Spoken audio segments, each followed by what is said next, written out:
Huomenta, rakas. 112. 113. Mä ja Aimo ollaan ihan tavallinen nuori pari. Me eletään ihan tavallista elämää. Miksi ja Faija? Miten te olette tossa kunnossa tähän aikaan? Me säästetään rahaa omaan kämppään.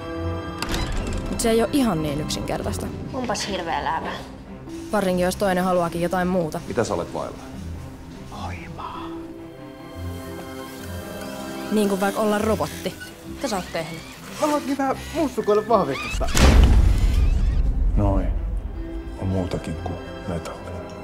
Siihen voimaan jää koukkuun. Semmoista se on pitkässä parisuhteessa. Rakkaudesta katoaa mysteeri. Mutta musta tuntuu, mulla on ihan eri planeetoilta. Toi on eri planeetalta. Ei Aimo.